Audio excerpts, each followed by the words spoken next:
أعوذ بالله من الشيطان الرجيم.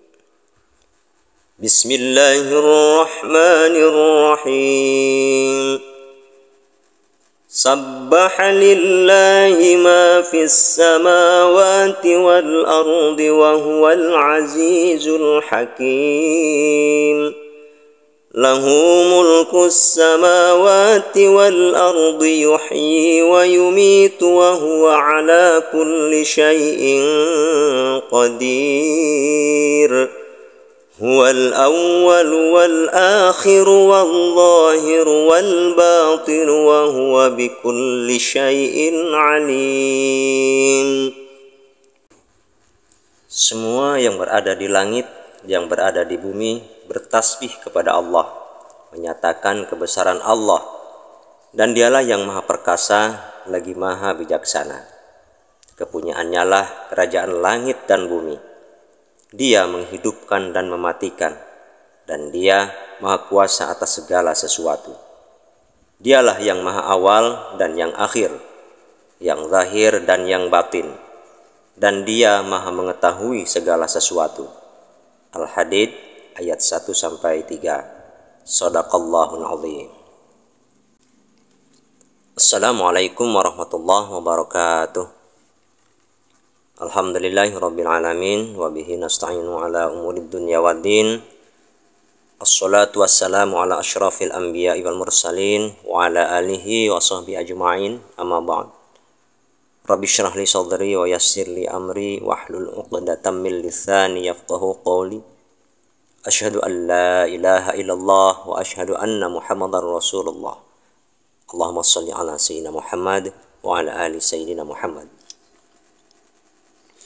Alhamdulillah, puji syukur kehadirat Allah Subhanahu wa taala yang pada hari ini mengembalikan hidup kita tanpa kurang satu apapun, dengan bonus sehat, rezeki, dan yang tak kalah penting dari itu semua adalah nikmat iman dan Islam, sehingga kita berkesempatan memperbaiki diri dalam taubat untuk menuju ridhonya Allah Subhanahu wa taala. Dan yang tak boleh kita lupakan juga adalah sholawat salam kita kepada baginda Nabi besar Muhammad sallallahu alaihi wasallam yang kita nantikan syafaatnya kelak di yaumil mahsyar, yaumil hisab, juga kepada keluarganya dan para sahabat-sahabat lainnya radhiyallahu an. Amin ya rabbal alamin. Sahabat belajar ngaji yang dirahmati Allah, seperti yang telah kita ketahui bahwa pokok dasar dalam setiap amaliyah ibadah kita itu adalah iman, Islam, dan juga ihsan. Jika diibaratkan sebuah pohon, iman adalah akar dari pohon itu. Semakin kuat akarnya, maka akan semakin kokoh pohon tersebut. Kemudian Islam diibaratkan batang, dahan, dan juga rantingnya. Jika akarnya kuat, si batang akan tumbuh besar dan tinggi dengan dahan dan ranting-ranting yang banyak, yang akan membawa manfaat banyak untuk makhluk hidup lainnya. Kemudian belumlah lengkap nih jika si pohon ini belum ditumbuhi oleh daun-daun. Akarnya kuat, batangnya besar dan tinggi, dan pada ranting-rantingnya terdapat daun-daun yang hijau dan lebat, maka pohon tersebut identik sekali dengan suburnya. Dan daun-daun itulah yang disebut dengan ihsan. Jika ketiga faktor ini kita pelihara dengan baik, tentunya ya akan menghasilkan buah dengan kualitas yang baik juga. Dan buah inilah yang disebut dengan Rahman Rahimnya Allah kepada kita. Sahabat belajar yang dirahmati Allah Subhanahu wa taala, ihsan adalah akhlakul karimah kita, baik kepada Allah, kepada sesama manusia maupun kepada semua makhluk hidup. Kita fokus yuk kepada akhlak kita kepada Allah dulu ya. Akhlak kita itu bisa berupa i'tikad hati kita, ucapan lisan kita, dan juga tingkah laku kita. Maka yakinlah semua amaliyah ibadah kita akan rusak nilainya di hadapan Allah Subhanahu wa taala jika tanpa dibarengi dengan akhlak-akhlak yang baik. Melalui hati, niatkan ikhlas karena Allah taala, maka insya Allah pikiran, mulut, dan tindakan kita ini akan selalu terjaga dari hal-hal yang tidak diridhoi oleh Allah Subhanahu wa taala. Saya akan mengutip satu hadis dari Imam Muslim radhiyallahu an.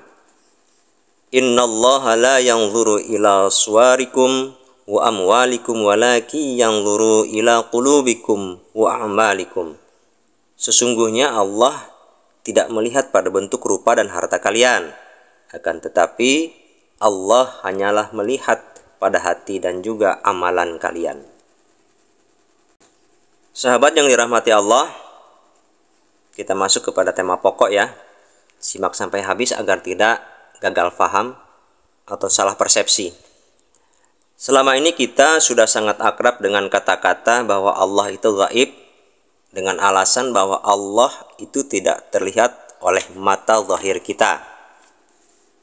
Pendapat lain bahwa Allah itu ada atau wujud, baik zat, sifat, asma atau af'alnya. Buktinya apa? Sebagai bukti adanya Allah, yaitu dengan adanya semua yang diciptakannya, atau disebut juga dengan makhluk. Dan tentunya jika ada makhluk, pasti ada khalik. Yang perlu kita garis bawahi adalah Allah itu laisa kamitslihi syai'un. Tidak bisa diumpama-umpamakan dengan apapun, baik zatnya, sifatnya, asma'nya, maupun af'alnya. Allah mukhalafatul lil hawadits, tidak sama dengan semua makhluk ciptaannya. Maka kita harus bisa mengatur pola pikir dan juga ucapan kita tentang Allah ini. Yuk mari sahabat, kita duduk bersama dalam sharing. Tentu saja saya membuka saran dan juga pendapat sahabat-sahabat semua untuk berkomentar ya. Jika Allah mempunyai sifat wujud, maka tentu Allah akan sama dengan makhluk ciptaannya yang nampak oleh mata. Seperti apa? Seperti kita ini manusia, terlihat.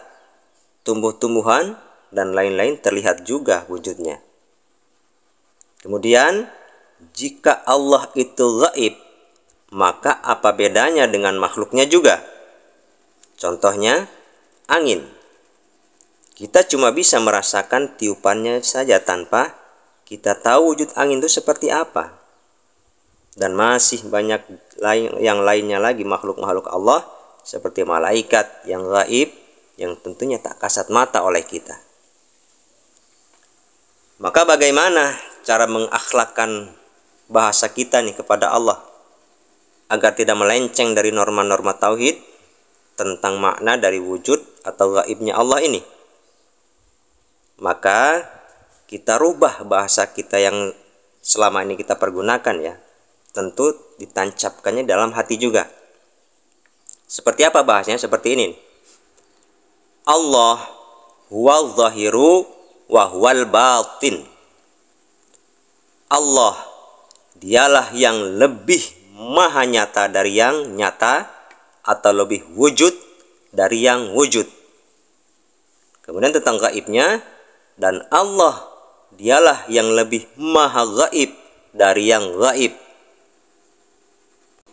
Ini menunjukkan bahwa Allah, Tuhan kita itu adalah maha tiada terbatas, yang tak akan pernah terjangkau oleh makhluk seperti kita.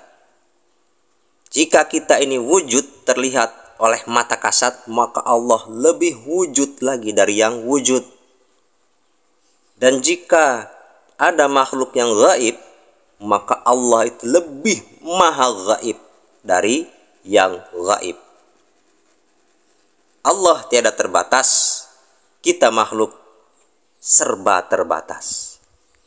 Untuk itu semoga akhlak kita dalam mengucapkan sesuatu itu bisa kita atur dengan ihsan atau akhlakul karimah kita, khususnya kepada Allah Subhanahu wa taala, yang semoga dengan ini kita akan semakin mampu berakhlak baik dengan ucapan, dengan hati maupun tindakan kita, yang insya Allah yang kita harapkan hanyalah ridho dan juga bimbingan dari Allah Subhanahu wa taala.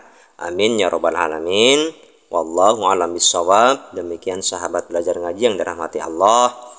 Mohon maaf jika ada kekeliruan atau khilaf, dan kepada Allah saya memohon ampun yang sebesar-besarnya.